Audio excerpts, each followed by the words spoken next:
The gentle genius of trees. We hairy humans have a pretty special relationship with trees. From the very beginning of our tiny kind, we have lived in, around, and with trees. Today, they continue to give us more than you can shake a stick at. Trees give us food, toys, fun, a place to sit, books, hugs, campfires, medicine, and shade, and shelter. Trees even give us the air we breathe. Plant life provides the perfect partner to your respiratory system to help keep you puffing along.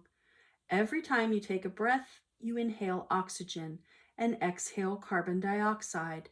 In turn, trees inhale carbon dioxide and exhale fresh oxygen for you to breathe in again. You, me, the birds, the bees, the trees, and the seas. We're all a part of one beautifully balanced being, a delicate system of life that exists on and with the earth. While we eat food to grow, trees fuel up in slightly different ways. Through a remarkable process called photosynthesis, our foliage friends take in most of the nutrients they need to grow by eating thin air.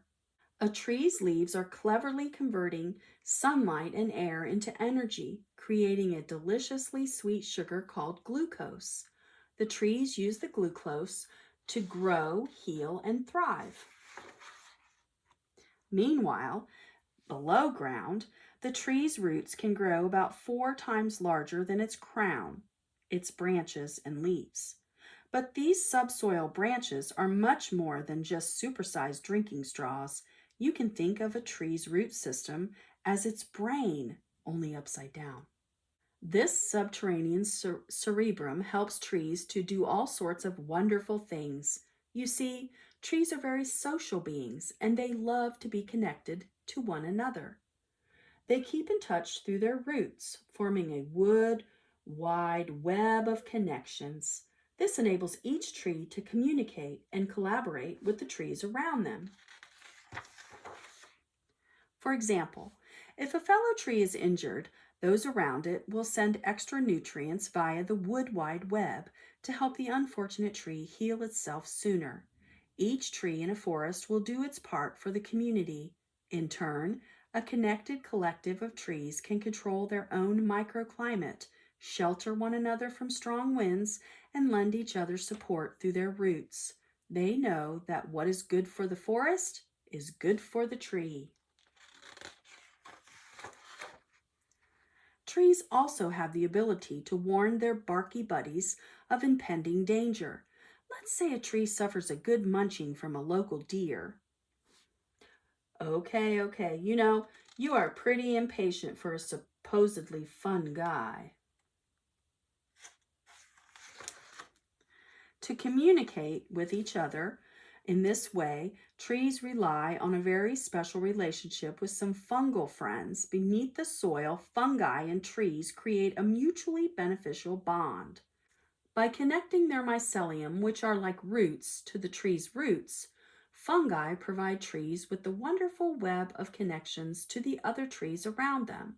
In exchange for trees' connective services, trees feed fungi lovely, sweet glucose, which fungi can't make on their own. But let's get back to the trees. As a tree grows, its branches search out and grow towards the light. The more energy and glucose the leaves on that branch can produce. So branches growing in more light will receive the most nutrients from the trees that grow the strongest. In branching out like this, the tree tries many directions and different ways of growing.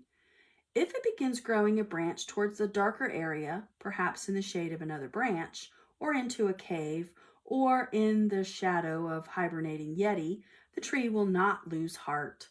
Rather, it will slow the growing of that branch by pushing its energy and nutrients into the branches that are receiving more sunlight. In turn, the leaves on the sunny side will produce more glucose, which the tree will use to grow. The tree will slowly continue to search for the light, like this, adjusting when necessary throughout its long and leafy life. A slower pace of life suits trees very well. The tree that grows slowly will push its energy into a strong trunk and deeper roots, giving it a lifetime of stability. The tree that grows too quickly is likely to develop a weak trunk, brittle branches, and shallow roots. Rushed growth means that the cellulose the tree creates to form new wood is spread too thinly, leaving it vulnerable to breaking or falling when tested.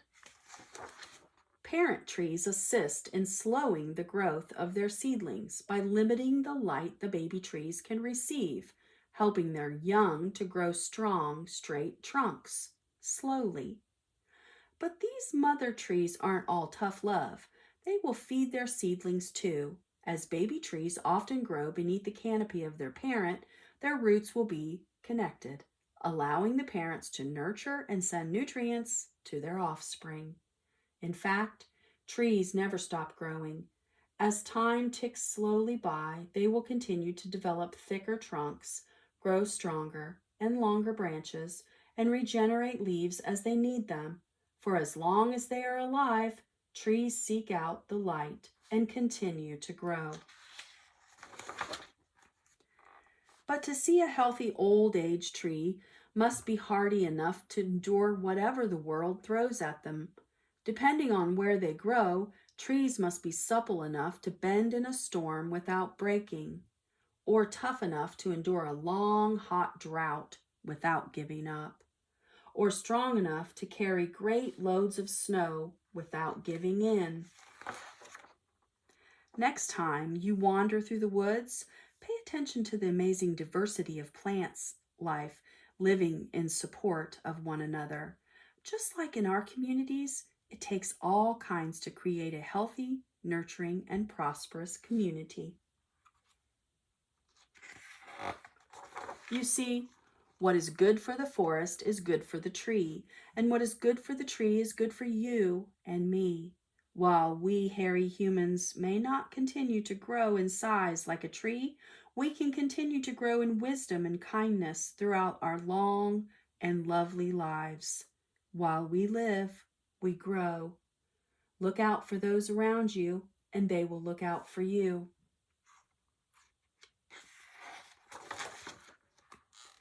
When things get a bit rough, find the strength and flexibility to stay centered and hold on.